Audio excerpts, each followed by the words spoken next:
어제 본문을 우리가 살펴보지 못했지만 그러니까 유다 이외의 지파들이 이제 다 쫓아내지 못했다라고 하는 게 이제 결론입니다. 어떤 지파는 이런 족속을 쫓아내지 못했다. 어떤 지파는 이런 족속을 쫓아내지 못했다. 이런 게 이제 결론입니다. 그리고 그 결론에 대해서 오늘 2장에서 하나님이 이스라엘 백성들에게 말씀하고 있습니다. 그들이 왜 못 쫓아냈는가? 오늘 구체적인 이유가 나오는데 그 이유는 우상 때문이라고 이야기를 해요. 자, 2절을 다시 보시면 너희는 이 땅의 주민과 언약을 맺지 말며 그들의 제단들을 헐라하였거늘 너희가 내 목소리를 듣지 아니하였으니 어찌하여 그리하였느냐 이렇게 말씀을 하고 있습니다. 자, 그 땅의 주민과 언약을 맺었다. 이 말은 뭐냐면 서로 이제 자녀들을 결혼시키는 혼인 관계를 이야기를 하는 것입니다.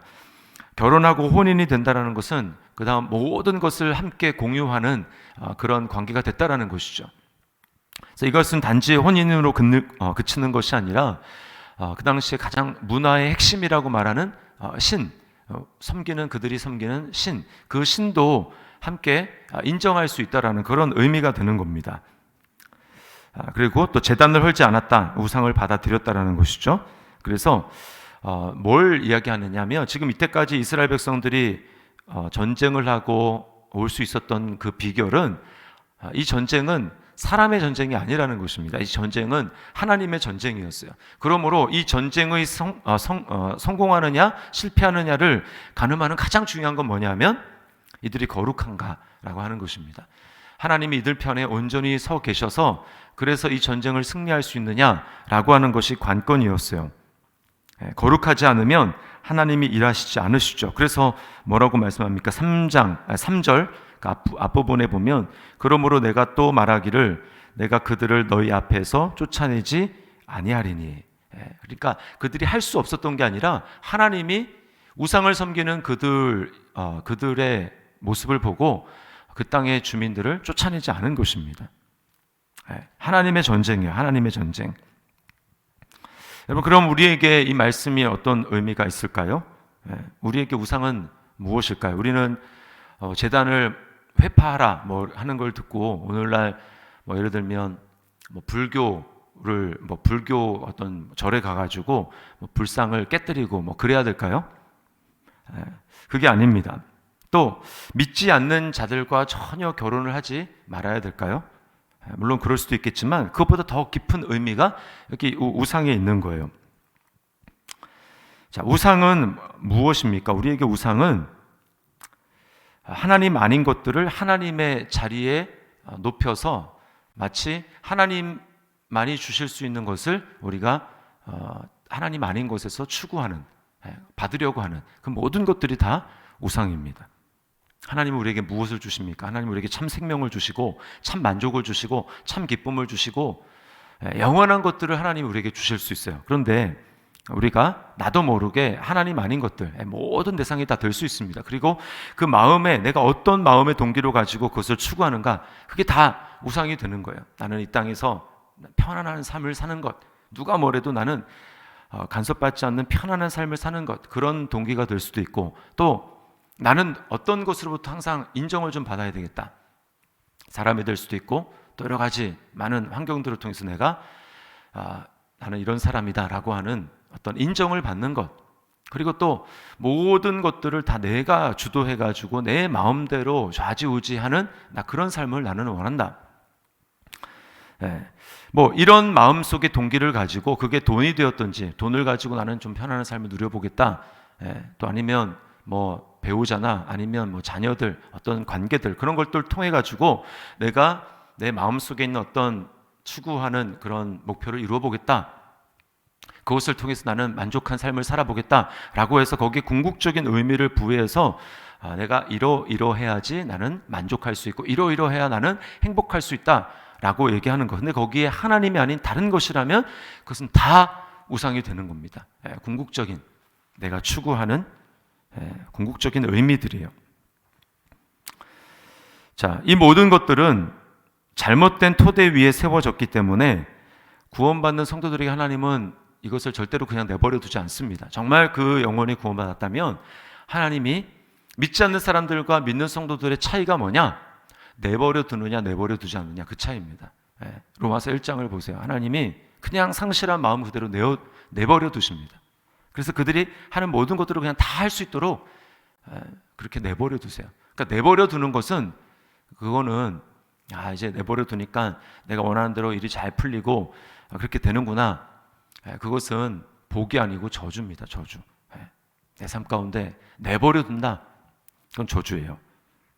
그런데 그렇지 않고 내가 정말 다른 길로 가려고 하고 하나님 아는 다른 것을 좀 이렇게 거기에서 기쁨을 추구해 보려고 하고, 그럴 때마다 뭔가 좀 일이 잘 안 풀리고 계속해서 방해가 있고, 그래서 내 마음이 괴롭고 왜 이렇게 좀 잘 안 되나, 막히고 힘들고, 또 뭐 환경에 어려움이 일어나고 관계가 막 힘들어지고, 그런 삶이 계속해서 있다.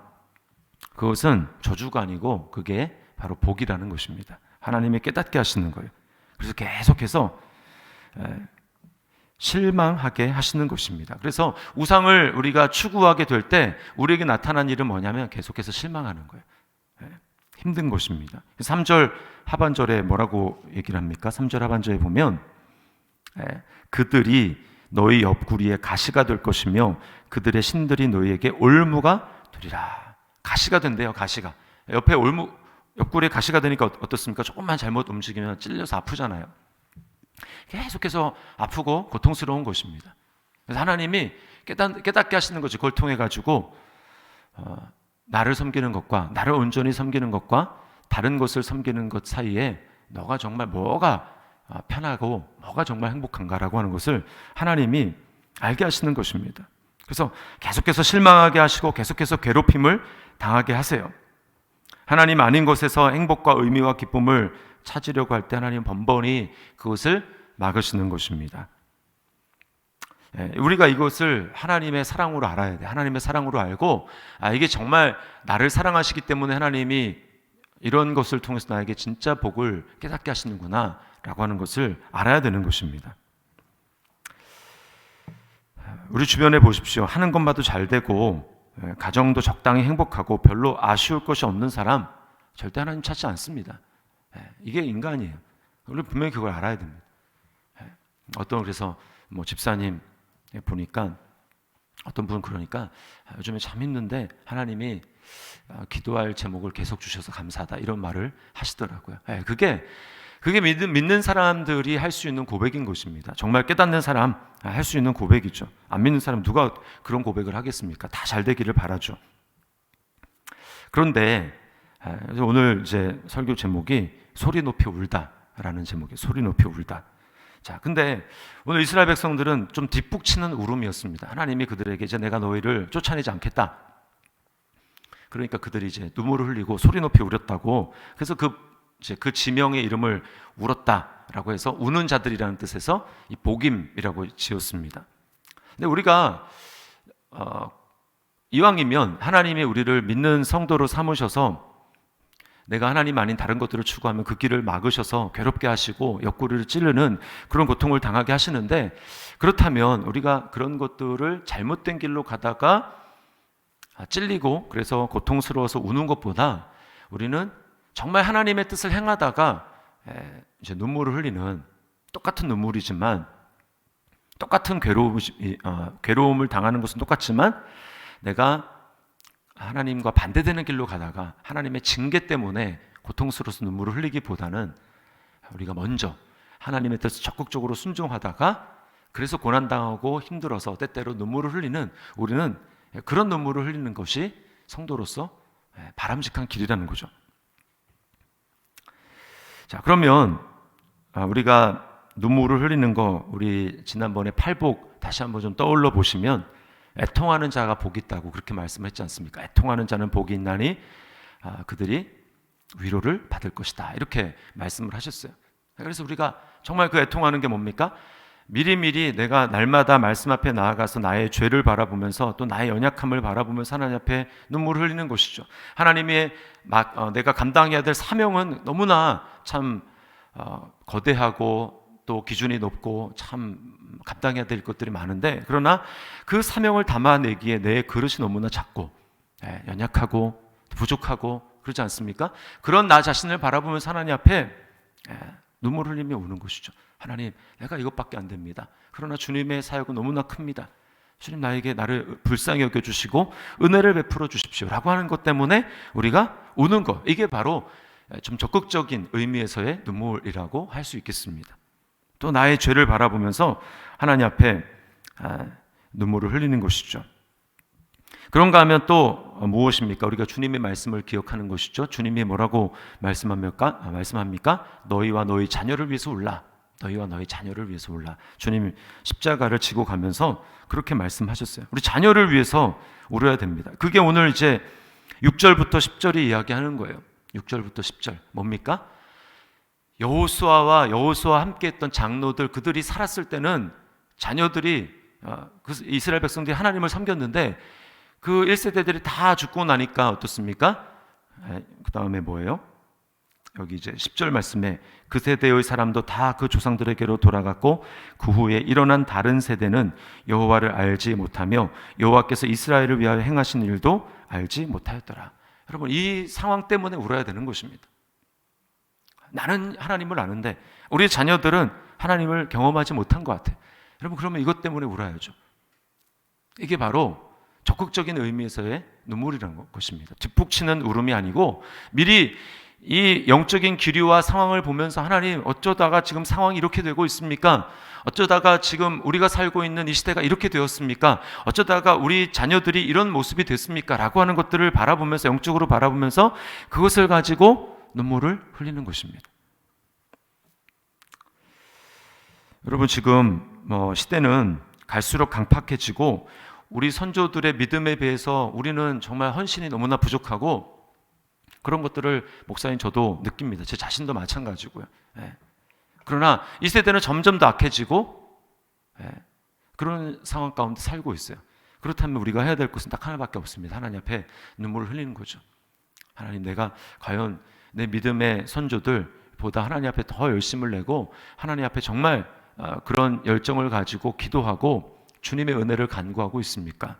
부흥이 일어나던 그 시대에 비교해서 지금의 영적인 그 경건함은 너무나 제가 봤을 때 연약한 것 같아요. 그러나 시대는 점점 더 악해지고 있습니다. 이런 상황을 보면서 우리가 하나님 앞에 눈물을 흘려야 되는 것이죠. 주님이 우리에게 그렇게 말씀합니다. 나를 위해서 울지 말고 너와 너의 자녀를 위해서 울라.